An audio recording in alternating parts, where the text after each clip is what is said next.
नमस्कार दोस्तों, मैं राजेश चौधरी पारस के इंस्टीट्यूट में आपका एक बार फिर से हार्दिक स्वागत करता हूं।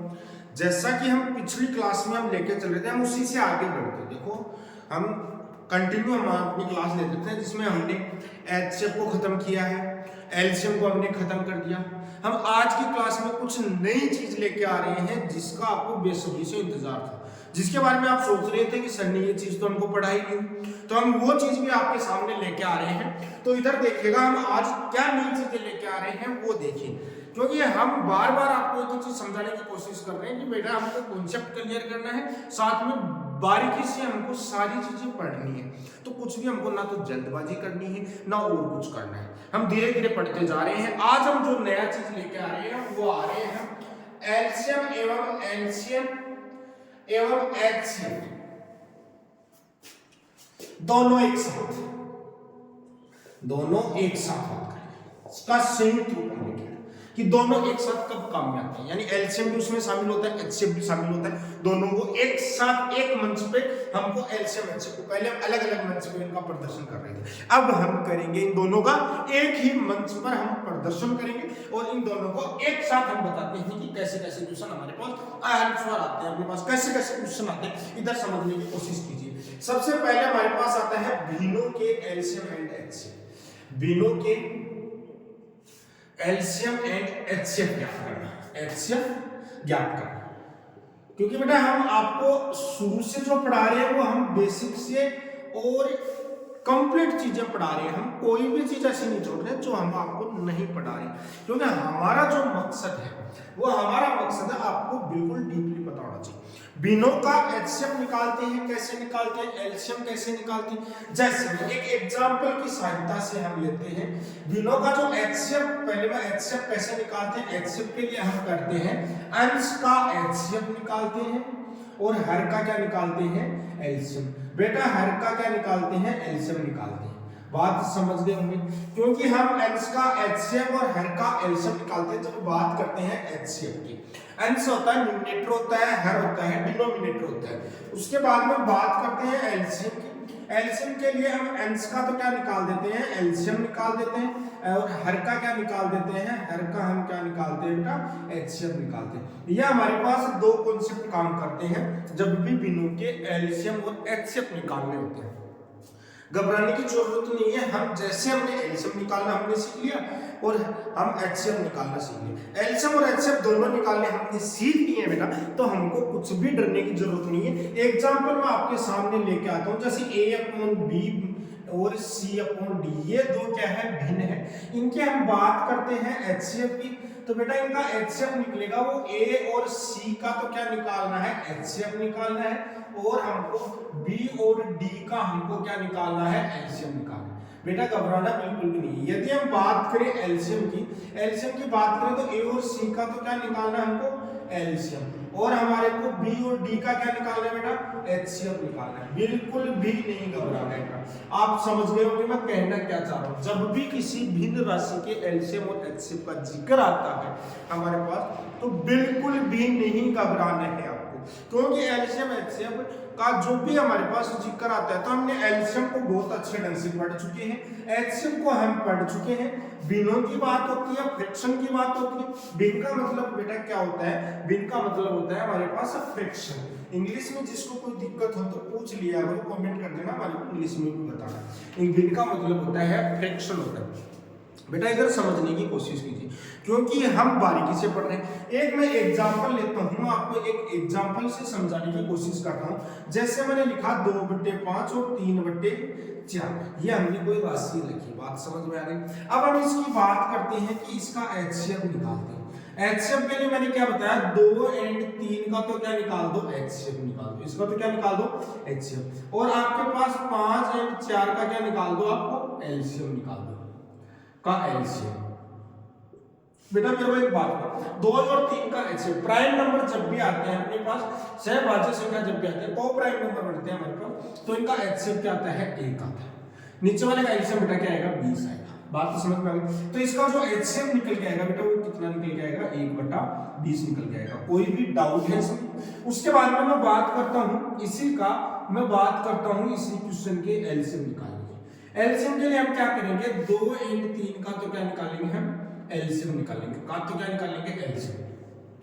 और 5 और 4 का हम क्या निकालेंगे बेटा, एचसीएफ निकालेंगे। क्या निकालेंगे, एचसीएफ। 2 और 3 का एलसीएम 6 होता है, इसका एचसीएफ 1 होता है। तो हमारे पास एलसीएम हमारे पास क्या आ गया बेटा, 6/1 यानी 6 आ गया। तो मेरे को लग रहा है आपको ये चीज समझ में आ गई होगी, क्योंकि बेसिक सा क्वेश्चन था, कॉन्सेप्ट के साथ था, कुछ भी इसमें ज्यादा समझाने वाली बात नहीं थी। इसमें सिर्फ लिखने वाली बात थी, हमको एक फॉर्मूले के रूप में याद करने वाली चीज थी। तो इसमें कोई बड़ी चीज नहीं थी बेटा जिसमें आपको कुछ दिक्कत आ हो, ऐसे कोई चीज इसमें थी नहीं। तो हमारे पास सिंपल सा क्वेश्चन था कि दोनों को एक साथ एक मंच पर लेके आते हैं। तो हम क्या करते हैं कि बिनों का एलसीएम और एचसीएफ कैसे ज्ञात करते हैं।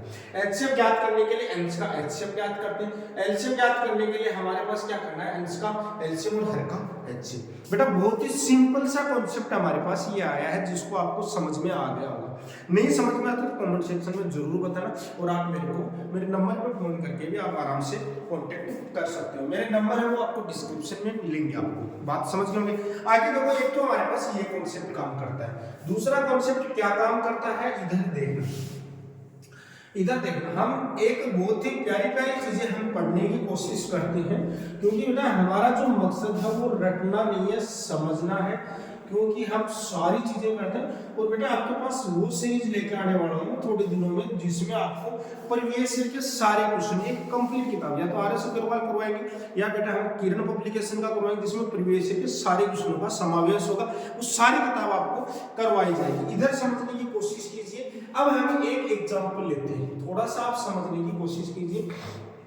मैं एक एग्जाम्पल लेता हूँ, एग्जाम्पल के द्वारा आपको कुछ समझाने की कोशिश करता हूँ। बहुत अच्छे ढंग से आपको समझना है, बिल्कुल भी टेंशन नहीं लेनी। मैं एग्जाम्पल लेता हूँ कि 8 और 12, 8 और 12, इसका मेरे को बताओ बेटा एलसीएम कितना होगा। बेटा इसका एलसीएम कितना होगा, 8 और 12 का एलसीएम क्या रहेगा। देखो इसके फैक्टर होते हैं 2 गुना 4, और इसके फैक्टर होते हैं बेटा 4 गुना 2। बेटा 4 दोनों में कॉमन है, तो एक तो 4 आ जाएगा, एक 2 और 3 आ जाएगा, 6 आ जाएगा।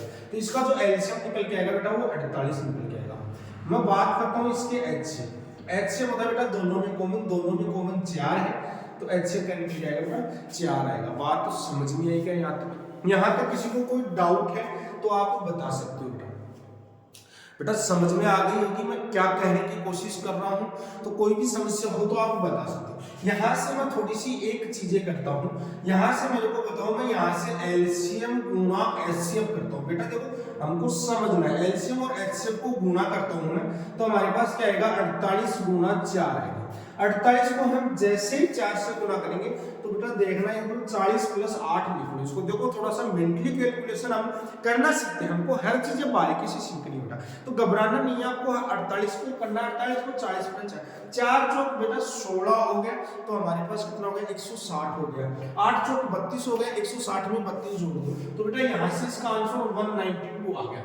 करना चाहो तो 8 चौक 32, 32 का 2 आ गया, 4 चौक 16 और 3 तो 19 आ गया। तो यह संख्या हमारे पास कितनी आ गई बेटा 192 आ गई। यहाँ तक किसी को कोई डाउट है तो बोलिएगा पहले तो, ठीक है। अब हम उसके बाद में सॉरी बेटा थोड़ा सा मिस्टेक हो गई, थोड़ा सा वापस एक बार चेक करते हैं। वापस थोड़ा सा मिस्टेक हो गया बेटा, जल्दबाजी में थोड़ा सा मिस्टेक। बेटा इधर देखो हमारा जो एलसीएम आएगा वो 24 आएगा बेटा। कितना आएगा 24, क्योंकि हमारे पास देखना इधर देखना 4 है 2 है, 2 किसका फैक्टर है हमारे पास, इस 4 का हो गया, तो हमारे पास 4 का हो गया। तो हमारे पास अब देखो ये 4 हो गया, एक तो 4 हो गया हमारे पास। अब अपने पास एलसीएम हमको निकालना है, क्योंकि हमको फैक्टर को निकालना है। 4 इस 12 का एक फैक्टर बन जाता है, तो बचा कितना हमारे पास 2 बचा, तो 2 गुना 12 हमारे पास क्या बन जाता है एलसीएम। तो एलसीएम बेटा कितना आएगा, छोटी सी मिस्टेक होगी बेटा, मिस्टेक हमेशा इंसान से ही होती है, छोटी सी प्रॉब्लम हो जाती है कई बार। तो हमें यहाँ से हमको देखना था कि एलसीएम गुना एचसीएफ हम देख रहे थे, यहाँ से एलसीएम गुना एचसीएफ दे रहे थे, तो यहाँ से हमारे पास 24 गुना 4, तो यहाँ पर हमारे पास 24 को 4 से गुना करोगे तो 24 चौक 96 होता है। 24 चौक कितना होता है 96। इधर समझने की कोशिश कीजिए, देखो हमको समझाने का पर्पज, हमने देखो अभी 48 निकाल लिया था, 48 हमारा कुछ मिस्टेक हो गया था हमारे को, क्योंकि हमने थोड़ा सा गलत किया, क्योंकि 48 में 8 का फैक्टर होता है, 12 का फैक्टर होता है, लेकिन 24 का डबल हो जाता है, लेकिन उसको हम एलसीएम नहीं बोल सकते, सिर्फ हम उसको मल्टीपल बोलेंगे। एलसीएम हमारा 24 है, एलसीएम और एचसीएफ को मल्टीप्लाई करके 96 आएगा। फिर हम बात करते हैं 8 और 12 को मल्टीप्लाई करते हैं, तो भी हमारे पास कितना है बेटा 96 आता है। 8 और 12 का मल्टीप्लिकेशन भी हमारे पास कितना आता है बेटा 96 आता है। तो इसमें आपको घबराने की जरूरत नहीं है, इसका मतलब दोनों ही चीज बराबर होती है। तो हमारे पास देखो एक कॉन्सेप्ट हमारे पास आया कि यदि, अब हम क्वेश्चन नोट लगा के लिखेंगे, यदि दो संख्याएं x और y है, यदि दो संख्याएं x एंड y है, तो हमारे पास उनका एलसीएम, तो उनका एलसीएम गुणा उनका एचसीएफ दोनों बराबर क्या हो जाएगा, दोनों संख्याओं के गुणनफल के बराबर हो जाएगा। दो संख्याएं x और y है तो उनका एलसीएम है वो और एचसीएफ दोनों को गुणा करते हैं, तो हमारे पास बेटा वो चीज निकल के आती है xy। इधर समझने की कोशिश करना, दो संख्याएं x और y है तो उनका एलसीएम निकालेंगे, उनका एचसीएफ है वो किसके बराबर होता है बेटा, वो होता है उन दोनों संख्याओं के गुणनफल के बराबर। बात समझ गए होंगे कि एलसीएम गुणा एचसीएफ है वो दोनों संख्याओं के गुणनफल के बराबर होता है। ये हमने यहाँ से एग्जांपल से हमने इस चीज को प्रूव भी कर लिया था कि हमारे पास कैसे होता है। बात समझ में आ गई, किसी को कोई डाउट है तो बोलिएगा, क्योंकि किसी को भी कोई भी डाउट होता है बेटा तो आपको कमेंट सेक्शन में जाके बिल्कुल आपको रिप्लाई करना है, मैसेज करना है कि सर हमारे को यहाँ पर दिक्कत आ रही है, क्योंकि हम आपके हर सॉल्यूशन का जवाब लेके आएंगे, क्योंकि हमारा मकसद है आपको परिपूर्ण करना। आगे देखो थोड़ा सा एक क्वेश्चन करते हैं, क्वेश्चन की सहायता से हम समझने की कोशिश करते हैं। आज की क्लास में हम क्वेश्चन करते हैं, तो वो एलसीएम एचसीएफ से रिलेटेड एक क्वेश्चन हमने कर लिया है एग्जांपल के तौर पे, जिसमें आपको कुछ ज्यादा बताने की जरूरत नहीं, इसलिए उसका हमने एक एग्जांपल किया। दो संख्याओं का एलसीएम क्वेश्चन, आज की क्लास का क्वेश्चन लिखते हैं, दो संख्याओं का एलसीएम, दो संख्याओं का एलसीएम, दो संख्याओं का एलसीएम 1820 है, 1820 है एवं उनका एचसीएफ 26 है, तथा एक संख्या 130 है, तथा एक संख्या 130 है, तो दूसरी संख्या क्या है, तो दूसरी संख्या याद करो बेटा। हम वो चीजें करेंगे जिसकी हमको ज्यादा जरूरत होती है, जैसे क्वेश्चन एग्जाम में पूछे जाते हैं। मैंने अभी पढ़ा कि एलसीएम गुणा एचसीएफ बराबर संख्याओं का गुणनफल, बराबर क्या है, संख्याओं का गुणनफल। बेटा हमने अभी एक चीज सीखी है कि एलसीएम और एचसीएफ का गुणनफल वो किसके बराबर होता है, उन दोनों संख्याओं के गुणनफल के बराबर होता है। तो बेटा हम सोचेंगे यहाँ से कि 1820 गुणा एचसीएफ 26 बराबर एक संख्या 130 है, तो दूसरी संख्या को x मान लेते हैं। बेटा हमको x की वैल्यू निकालनी है, तो 1820 गुणा 26 बट्टे हमारे पास कितना हो जाएगा 130। बेटा 0 से 0 कट गया, ये 13 दूनी 26, तो यहाँ से कितना आ जाएगा 4 आ जाएगा, 8 दूनी 16 आ जाएगा, 2 एकम 2 1 3, तो आंसर कितना आ जाएगा, एक संख्या 130 है, तो बेटा दूसरी संख्या हमारे पास यहाँ से कौन सी आ गई, 364 आ गई। मेरे को लग रहा है आपको ये चीज भली बात समझ में आ गई होगी, क्योंकि ऐसे क्वेश्चन हमको बहुत ज्यादा करने की जरूरत नहीं है, क्योंकि जो क्वेश्चन फॉर्मूला बेस होता है सिर्फ एक ही मेथड पे जाता है, उसके ऊपर हम ज्यादा आपको करने की जरूरत नहीं है। समझ पा रहे हो? आगे देखिए मैं आपको एक क्वेश्चन और लेके आता हूँ जिसमें आपको समझने की कोशिश करना है, इसके बाद में हम अगला क्वेश्चन लेके आते हैं। साथ साथ नोट करते रहिए और क्वेश्चनों का सॉल्यूशन निकालते रहिए। ऐसा कोई भी क्वेश्चन नहीं होगा जो आपसे नहीं होता है। दो संख्याओं का एचसीएफ एवं उसका गुणनफल क्रमशः। आगे का क्वेश्चन है कि दो संख्याओं का एचसीएफ एवं उनका गुणनफल क्रमशः, दो संख्याओं का एचसीएफ व उनका गुणनफल क्रमशः 15 तथा 6300 है, 15 तथा 6300 है, तो संख्याओं के संभावित युग्मों की संख्या होगी, तो संख्याओं की संभावित युग्मों की संख्या, युग्मों की संख्या, क्वेश्चन बहुत प्यारा है, ऐसा क्वेश्चन अक्सर एग्जाम में पूछा जाता है। ऐसे क्वेश्चन हम प्रैक्टिस सेशन में चालू करेंगे, प्रैक्टिस सेशन चालू करेंगे, इसमें आपको ये सारी चीजें बताएंगे। हम हर टॉपिक के लगभग 15-20 क्वेश्चन प्रैक्टिस सेशन के चालू करेंगे, जिसमें CCGL के भी करेंगे, CPO के भी करेंगे, MTS के भी करेंगे, सारे क्वेश्चन करेंगे हम। तो उससे आपकी मेहनत और रंग लाएगी और आपका अभ्यास और कॉन्फिडेंस और बढ़ जाएगा। इधर समझने की कोशिश कीजिए। सबसे पहले दो संख्याओं का HCF हम बात करते हैं, इधर समझने की कोशिश करना। HCF हमेशा क्या होता है, कॉमन होता है। HCF हमेशा क्या होता है, कॉमन होता है। जैसे मैं आपको पहले के एक एग्जांपल से समझाने की कोशिश करता हूं। जैसे आपने निकाला 4 और 6 का HCF, 4 और 6 का जो HCF होता है बेटा, 4 और 6 का HCF हमारे पास कितना होता है, 2 होता है। 4 और 6 का HCF कितना होता है, 2 इसका HCF होता है बेटा। इसका मतलब 2 इसका मल्टीपल है, इसका भी 2 एक मल्टीपल है। इसका मतलब इसके भी साथ में क्या मल्टीपल है, 2 इसके साथ में मल्टीपल। तो ये संख्या, अब हमको ये संख्या नहीं पता तो हम मान सकते हैं कि ये संख्या क्या है, x है, तो ये भी संख्या क्या है, y है। हमारे पास मान सकते हैं क्या कि 2 संख्या है, ये x है, ये भी इसके साथ HCF तो क्या है, कॉमन आ गया, और इसके साथ जो भी मल्टीपल है, कोई भी संख्या मल्टीपल होगी। अब HCF के साथ कोई भी संख्या मल्टीपल होती है तो वो संख्या पूर्ण बन जाती है। बात समझ में आ गई। तो हम यहाँ से इस एग्जांपल से आपको समझ में आई होगी चीजें, क्योंकि ये मेरे को एग्जांपल कराने का मकसद ये था ताकि आपका कॉन्सेप्ट क्लियर हो जाए। अब हम बात करते हैं, हम आगे वापस बात करते हैं। आपके पास HCF कितना दे रखा है, HCF दे रखा है बेटा 15, और आपको मल्टीप्लिकेशन गुणनफल कितना दे रखा है बेटा, गुणनफल आपको दे रखा है 6300। बात समझ में आई। तो हम वो संख्याएं, पहले तो हम संख्याएं मानेंगे बेटा, पहले हम संख्याएं मानेंगे। तो संख्या एक तो 15x होगी, एक 15y होगी, जैसे मैंने अभी लिखा। इन संख्याओं का गुणनफल क्या है, इन संख्याओं का गुणनफल यानी 15x × 15y इक्वल्स टू हमारे पास क्या होगा बेटा, 6300 होगी। तो यहाँ से xy बराबर क्या होगा बेटा, 6300 बट्टे हमारे पास 15 × 15। बात समझ में आई क्या, कोई डाउट है तो बेटा बता देना। यहां से हम इसको डिवाइड करेंगे, इसको क्या करेंगे, 15 से डिवाइड करेंगे। इधर देखना बेटा, समझने की कोशिश करना। पहले 15 से डिवाइड करूंगा तो 15 चौको 60, 3 बच गया, 15 दूनी 30, 420। उसके बाद में देखो 15 दूनी 30, 15 दूनी 30, कितने बच गए बेटा, 12 बच गए, 15 × 120। समझ में आ गया। तो यहां से हमारे पास x और y की वैल्यू कितनी आ गई बेटा, 28 आ गई। कितनी आ गई, इनका जो मल्टीप्लिकेशन है ये हमारे पास क्या आ गया, 28।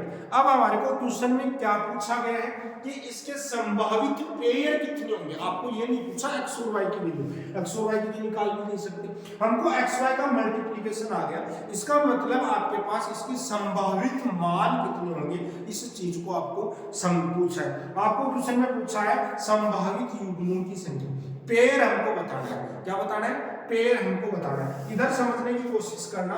जैसे आपके पास x की वैल्यू हम 28 रखें तो y की वैल्यू क्या रखेंगे, 1। बेटा चाहे a को 28 या 28 या एक पेयर एक ही माना जाएगा। बात समझ में, ऐसा नहीं है आपके पास 2 पेयर हम मान लेंगे। तो हमको पेयर तो कितना मानना है, 1 ही मानना है। दूसरा हमारे पास इसकी वैल्यू क्या रख सकते हैं भाई, दूसरा क्या रख सकते हैं, इसकी वैल्यू क्या रख सकते हैं, 2 रख सकते हैं। इसकी वैल्यू क्या आ जाएगी, 14 आ जाएगी हमारे पास। तीसरा हम क्या रख सकते हैं, इधर देखना, हम यहाँ से 3 क्यों रखेंगे, तो 3 तो हमारे पास होता ही नहीं है। उसके बाद में 4 रखेंगे, इसकी वैल्यू 4 रखेंगे तो इसकी वैल्यू 7 हम रख सकते हैं। बात समझो, 5 भी नहीं रख सकते, 6 भी नहीं रख सकते, 7 भी नहीं रख सकते हम, 8, 9, 10, 11, 12, 13, 14, फिर 14 है, फिर वापस वही चीज आ गई। तो इसके संभावित पेयर कितने बढ़ेंगे, 28 और 1, यानी एक हमारे पास कितने पेयर बढ़ेंगे, हमारे पास कितने पेयर बनेंगे, 3 पेयर इसके बढ़ेंगे। बात समझ में आ गई क्या। तो इसके हमारे पास जो आंसर है वो कितने पेयर रहेंगे,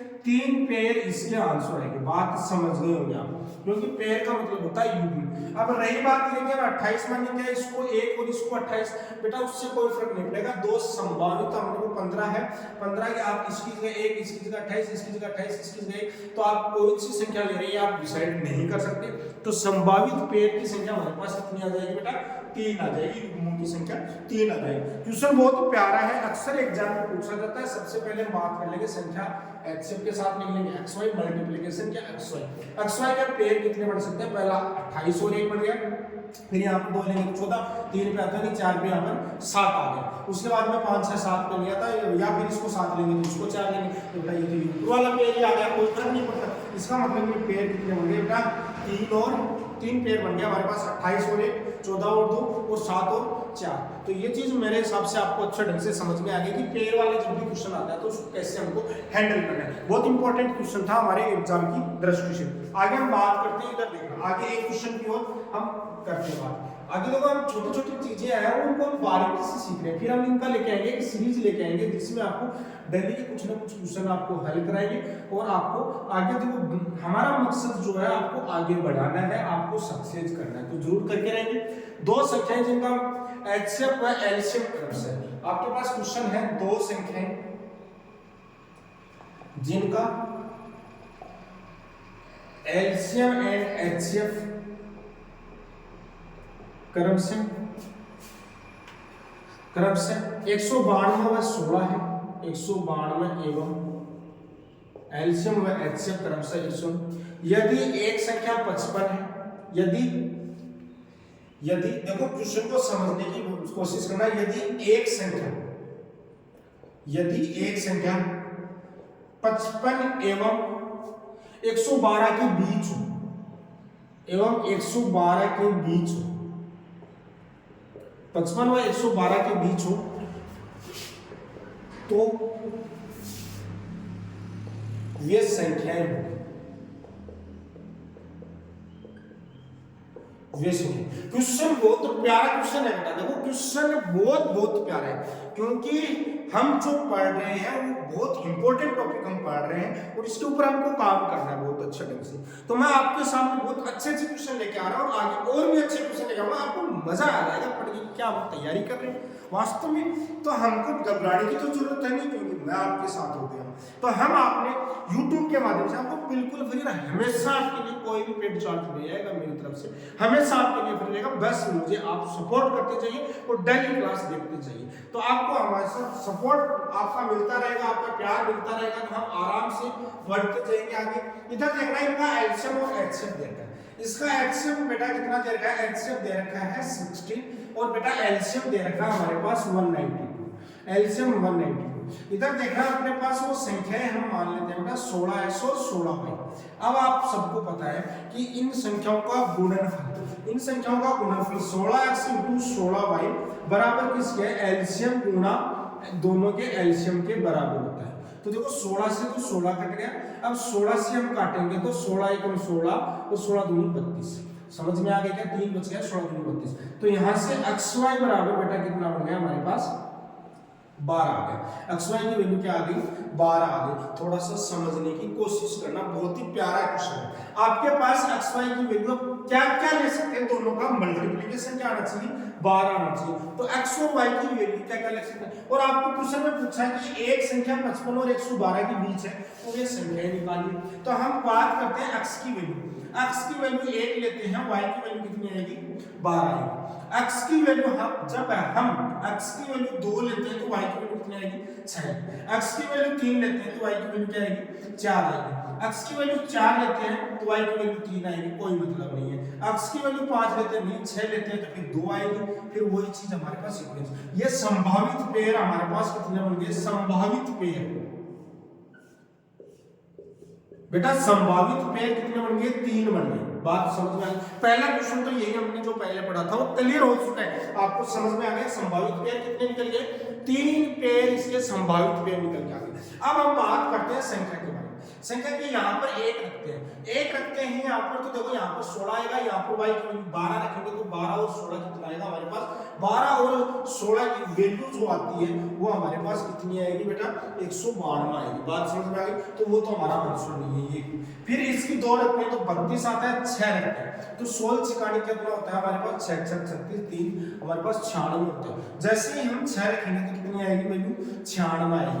बात समझ में आ गई। उसके बाद में हम बात करते हैं 3 और 4। यदि हम 4 रखते हैं तो 16 चौका 64 आता है और हमारे पास ये कितना आता है, ये कितना आता है हमारे पास, 3 रखेंगे तो यहाँ पर क्या हो जाएगा, 16 दूनी 32, 16 48 और यहाँ से 16 चौके 64।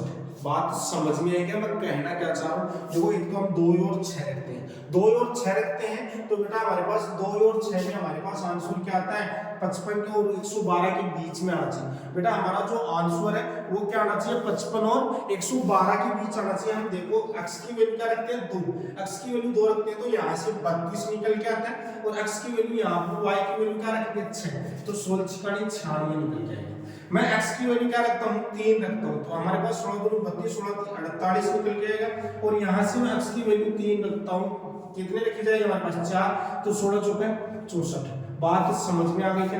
तो हमारे पास ये संख्याएं क्या होगी, आपको पूछा है कि एक संख्या किसके बीच में है हमारे पास, एक संख्या वो 55 और 112 के बीच होनी चाहिए। संख्या क्या होनी चाहिए 55 और 112 के बीच होनी चाहिए। तो एक संख्या हमारे पास 55 और 112 के बीच होने के लिए कितने पेयर बन रहे हैं हमारे पास 2 पेयर बन रहे हैं, 2 और 6 और 3 और 4 वाला। तो हमारे पास जो आंसर निकल के आएगा बेटा क्या आंसर निकल के आएगा हमारे पास, एक तो 64 आएगा एक 96 आएगा। बात समझ में आ गई? कितने आंसर आएंगे 2 आंसर हमारे पास क्रिएट हुए। हमारे पास जो भी ऑप्शन में दे रखा है वो हम सोल्व कर लेंगे। या फिर अपने पास क्वेश्चन होता है कि आपके पास 55 और 90 के बीच की संख्या है तो हमारे पास आंसर क्या था 64 आ जाता। बात समझ पा रहे होंगे मैं क्या कहना चाह रहा हूँ। तो हमारे पास हमको क्या करना था, क्वेश्चन को सोल्व करना था, वैसी चीजें थी जैसे हमारे पास पहले पढ़ रहे थे।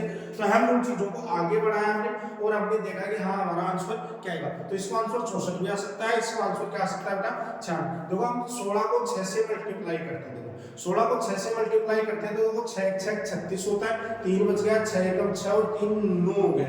तो बेटा ये अपने पास कितना हो गया 16 6 96 हम डायरेक्ट भी लिख सकते हैं। तो 96 भी आ रहा है, यदि 4 पुट करते हैं तो 64 आता है। तो हमारे पास जो भी हमारे पास क्वेश्चन दे रखा है वो आराम से क्वेश्चन हमारे पास बहुत ही अच्छे ढंग से हो पा रहे हैं। और तो मेरे को उम्मीद है कि आपका क्वेश्चन बहुत अच्छे ढंग से हो गए होंगे। यदि किसी को कोई भी डाउट होता है तो बिल्कुल कमेंट सेक्शन में जाके आप हमसे पूछिएगा कि सर हमारे को ये डाउट है। समझ में आ गई? तो हमारे पास जो यहाँ से आंसर निकल के आ रहे हैं, 2 आंसर निकल के आते हैं, एक तो 96 और 164। 64 में देखो 55 और 112 के बीच है और आपके पास 96 भी अपने पास किसके बीच है 55 और 112 के बीच है। यदि आपके पास आंसर होता 65 और 112 के बीच तो अपना आंसर क्या होता 96 होता। तो आपको हर तरीके से तैयार होना है जैसा भी क्वेश्चन आपको दिया हुआ है। तो आप मेरे साथ बने रहिए। यदि आप चैनल पर नए हैं तो चैनल को सब्सक्राइब कीजिए, शेयर कीजिए और सपोर्ट कीजिए। साथ में आप पीछे की वीडियो जरूर देखिए ताकि आपकी मजबूत सिलेबस वो मजबूती के साथ तैयार हो जाए, क्योंकि हम चाहते हैं कि आपका सिलेक्शन होना बहुत बेहद जरूरी है। तो इसलिए आप बने रहिए हमारे साथ। आपका अपना राजेश चौधरी, पारस कैरियर इंस्टीट्यूट, गुड़ागुड़ जी।